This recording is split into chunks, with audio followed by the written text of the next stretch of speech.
अस्सलाम वालेकुम। आप लोगों ने बार बार कानून में सीआरपीसी के अंदर एक टर्म देखी जिसके अंदर चाहे वो डिस्चार्ज हो, चाहे वो रिलीज बाय द पुलिस हो, रिलीज बाय द कोर्ट हो, बेलेबल ऑफेंसेस के अंदर हो, नॉन बेलेबल ऑफेंसेस के अंदर हो, प्रोटेक्टिव बेल के अंदर हो, चाहे वो प्री अरेस्ट बेल के अंदर हो, चाहे वो आप देखेंगे कि 249 के अंदर अगर किसी को रिलीज़ किया जा रहा है, या इसके अलावा सस्पेंशन ऑफ सेंटेंस के अंदर अगर आप किसी को देख लें कि किसी की सज़ा सस्पेंड हो रही है, चाहे वो आपकी 426 के अंदर हो रही है, चाहे सेम कोर्ट 426 टू ए के अंदर कर रही है, चाहे 382 ए के अंदर कर रही है, चाहे पुलिस अरेस्ट के वक्त किसी को बॉन्ड लेकर रिलीज़ कर रही है, चाहे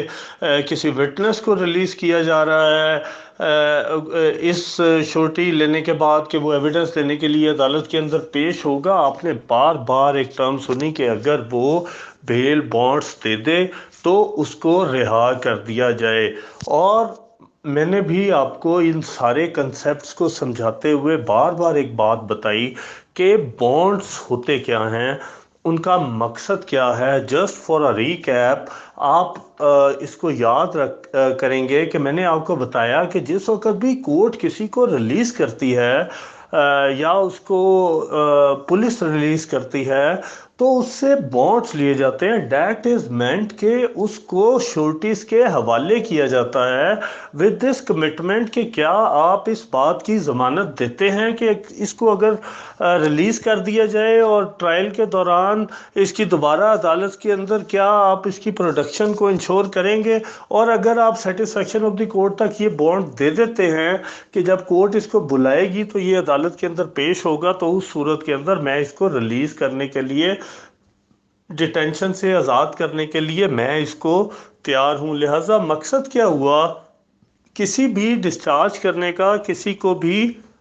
बेल पे रिलीज करने का मकसद क्या हुआ कि उसको for the time being custody से या डिटेंशन से उसको आज़ाद किया जाता है, और उससे ये कमिटमेंट ली जाती है इन शेप ऑफ द श्योरिटीज़ कि जब भी अदालत बुलाएगी, उसको समन करेगी, उसका ट्रायल होगा या कोई और प्रोसीडिंग होगी जिसके अंदर अदालत को उसकी ज़रूरत है, या किसी आर्टिकल की प्रोटेक्शन की बात भी अगर स्पुर्दारी के हवाले से कर लिया जाए, तो उस वक़्त भी श्योरिटीज़ ली जाती हैं कि इसकी इंटरम कस्टडी है, और जो है आप इसको अदालत के अंदर प्रोड्यूस करेंगे, या इवन अगर अदालत इसको कैंसिल भी कर देती है तो उस सूरत के अंदर भी आप अदालत में इसको डिपॉजिट करने के पाबंद रहेंगे। और अगर आप नहीं करते तो equivalent amount of that particular article आपसे रिकवर की जाएगी, या in case of personal surety या किसी की पर्सन की श्योरिटी की सूरत में, अगर वो कॉन्ट्रैक्ट जो कि अदालत से करता है प्रोडक्शन का, अगर उसको फेल करने, उसको परफॉर्म करने में फेल हो जाता है, तो उस सूरत के अंदर जो भी अदालत उससे ज़र ज़मानत लेती है, जिसको श्योरिटी बॉन्ड कहते हैं या श्योरिटी की रकम कहते हैं, वो रकम उस ज़मानत देने वाले शख्स से जो है वो उसको इम्पोज करके एज अ पेनल्टी उससे भी बरामद करने का अदालत इख्तियार रखती है। इन सारी सेक्शंस को जो है वो 499 से ऑनवर्ड्स जो है वो आप उसकी वर्डिंग करेंगे, पढ़ेंगे तो आपको ये सारी वर्डिंग उसके अंदर भी मिल जाएगी। जहाँ पर ये 499 अगर आप पढ़ेंगे तो वहाँ पर भी आपको यही बात मिलेगी कि कोर्ट के साथ वो श्योरिटी ये कमिटमेंट करेगा कि अदालत जब बुलाएगी तब उसको अदालत के अंदर प्रोड्यूस कर दिया जाएगा, जो भी, चाहे वो एक्यूज्ड हो या वो कोई आर्टिकल हो, चाहे कोई विटनेस हो, जिस शख्स से भी अदालत श्योरिटी ले रही है उसको वो अदालत में पेश करने का पाबंद होगा। इसी तरह जो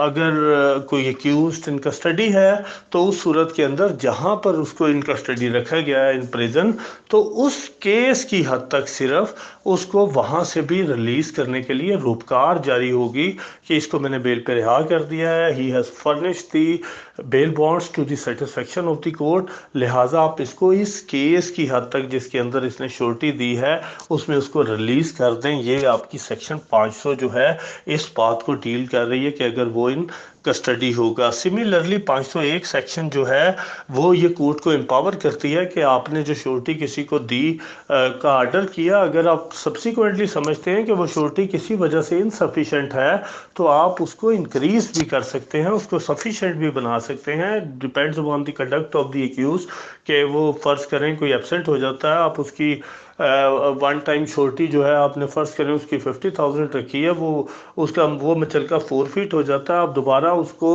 जो है बजाय अरेस्ट करने के उसको दोबारा, चूँकि बेल ऑर्डर इंटैक्ट होगा और वो दोबारा आपके पास पेश होकर ये बात करता है कि मैं फ्रेश श्योरिटी देने को तैयार हूँ, तो now court is not bound कि आपने जो पिछली श्योरिटी मैंने आपको 50,000 दी थी वो आप श्योरिटी जो है उसको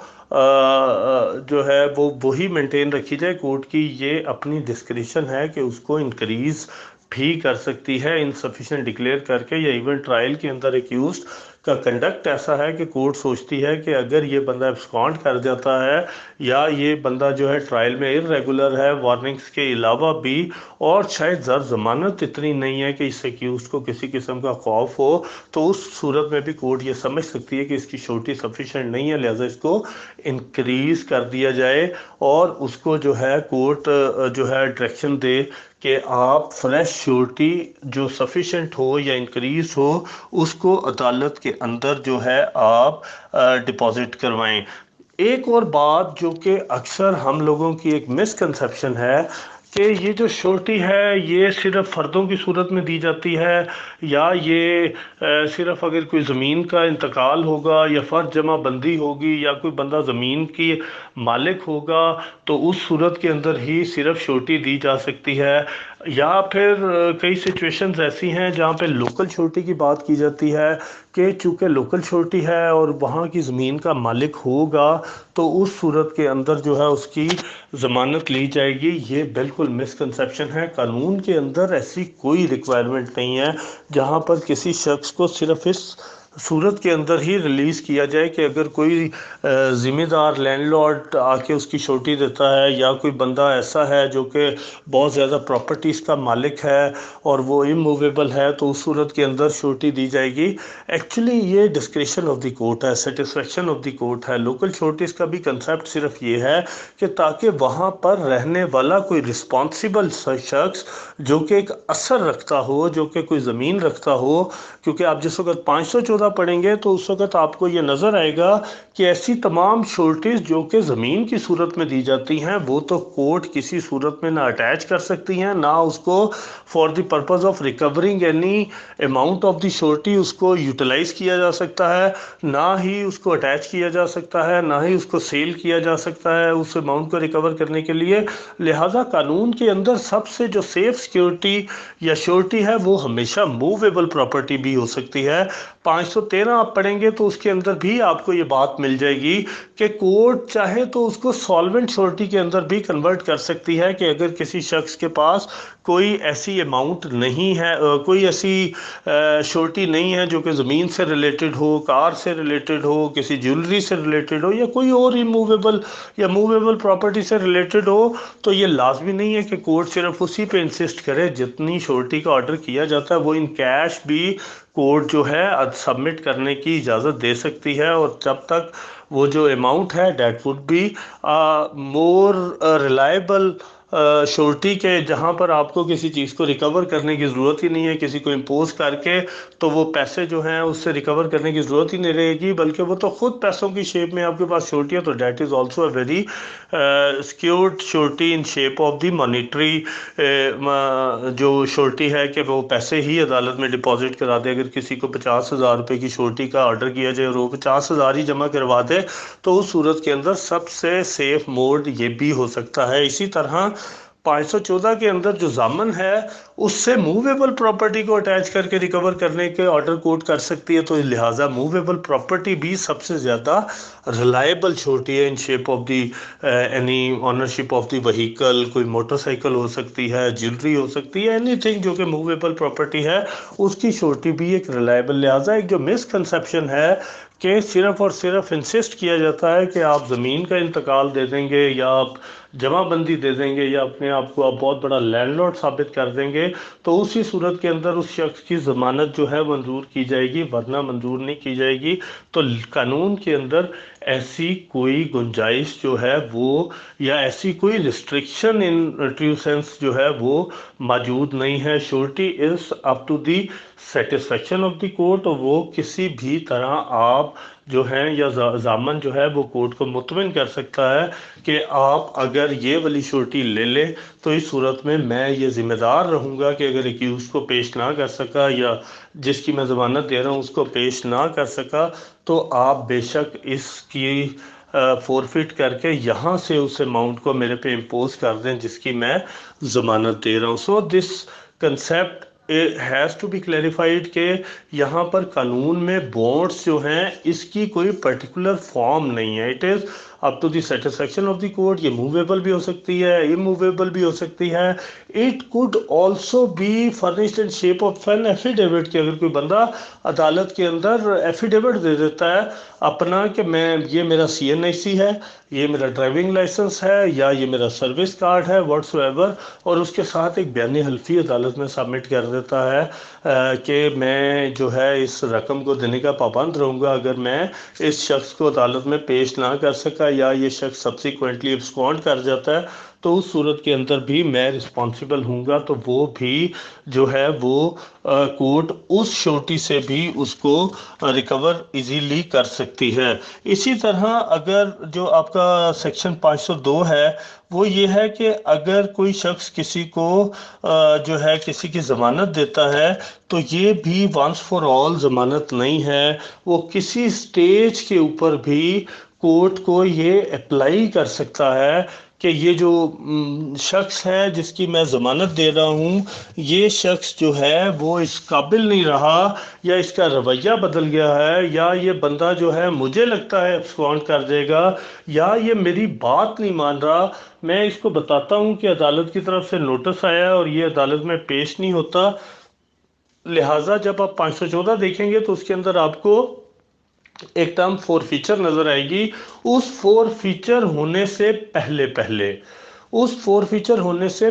पहले वो श्योरिटी अदालत में ये रिक्वेस्ट कर सकता है कि मैं मज़ीद इस शख्स का श्योरिटी नहीं रहना चाहता, लिहाजा मेरी लाइबिलिटी को डिस्चार्ज कर दिया जाए। अब लाइबिलिटीज़ जो डिस्चार्ज होती हैं किसी भी श्योरिटीज़ की, उसकी कुछ स्टेजेस होती हैं। लाइक कि एक शख्स है, उसने प्री अरेस्ट बेल के अंदर श्योरिटी दी और कोर्ट ने जो है वो इंटरम प्री अरेस्ट के लिए एक श्योरिटी कबूल की, बाद में उसकी जो है प्री अरेस्ट कंफर्म कर दी। तो जो पहले वाली श्योरिटी थी वो सिर्फ इस बात की थी कि he shall appear during the pre arrest bail, जब तक वो फाइनली डिसाइड नहीं होती। तो जिस दिन वो कंफर्म हो जाएगी तो पहले वाला surety shall be automatically discharge from his liability. Similarly एक शख्स पोस्ट अरेस्ट बेल के ऊपर पेश होता है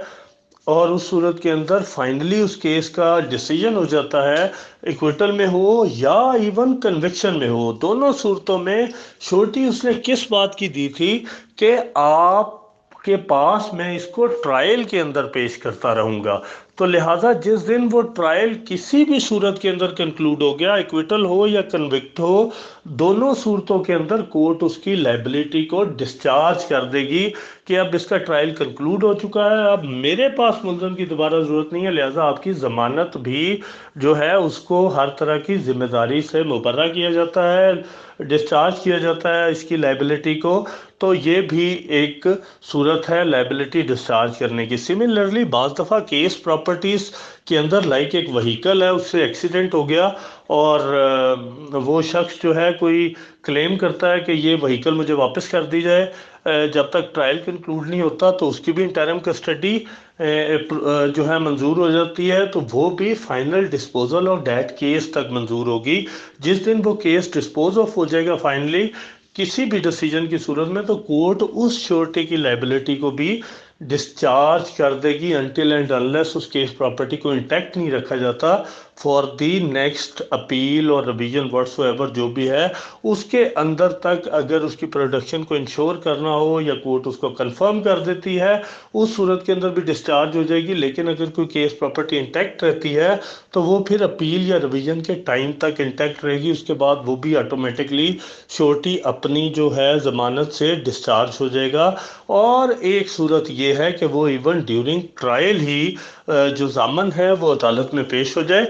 और पेश होके जो मैं पहले अभी बातें बता चुका हूँ कि कोई भी रीज़न ऑफर कर सकता है कि उसका जो एक्यूज्ड है उस पर एतमाद नहीं है, या जिस वक्त मैंने ज़मानत दी थी उससे लेके आज तक एक्यूज का कंडक्ट जो है वो चेंज हो चुका है, लिहाजा वो मज़ीद श्योरिटी जो है वो नहीं देना चाहता। तो उस सूरत के अंदर भी कोर्ट उसकी एप्लीकेशन लेके जिस शख्स की ज़मानत दी गई है उसको तलब करेगी और उसको एक मौका देगी कि ये आपकी श्योरिटी मैं डिस्चार्ज करने लगा हूँ। अगर आप जो हैं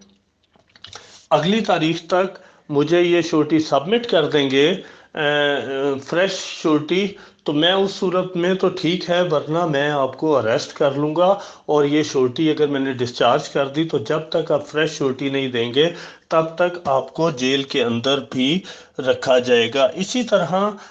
जो वो पहले जिसने श्योरिटी दी होगी उसी उसकी अगर जो ग्राउंड्स ऑफर करता है, अगर कोर्ट उससे मुतमिन हो जाती है तो उसकी श्योरिटी डिस्चार्ज करने की सूरत में उस बंदे की फर्दर उस केस के अंदर कोई लाइबिलिटी नहीं रहेगी। So this is the concept of the bonds. ये किस किस सूरत में डिस्चार्ज हो सकते हैं, किस किस सूरत के अंदर ये जो है वो फाइनल डिस्पोजल के ऊपर डिस्चार्ज हो सकते हैं, और ये हर स्टेज के ऊपर जो श्योरिटी दी जाती है हर एक की लाइबिलिटी अलग होती है। फॉर एग्जांपल, अगर कोई शख्स है वो नीचे से केस डिसाइड हो गया, उसकी लाइबिलिटी तो डिस्चार्ज हो गई, और उसके बाद अगर एक्यूज ऊपर अपील में जाता है या सस्पेंशन की सूरत में उसको फ्रेश श्योरिटी का ऑर्डर किया जाता है, तो उस सूरत में वो सारी श्योरिटीज फ्रेश जो हैं वो उन कोर्ट्स के अंदर सबमिट होगी जिसके अंदर प्रोसीजर सारा यही अडॉप्ट किया जाएगा जो 499 से ऑनवर्ड्स है, ये जो 513 तक भी आपको मिलेगा, और उसके बाद 514 वगैरह भी हम अलग वॉइस में देखते हैं कि उनकी प्रोविजंस की जो कानूनी रिक्वायरमेंट्स हैं वो क्या हैं और उनको किसके लिए यूज़ किया जाता है।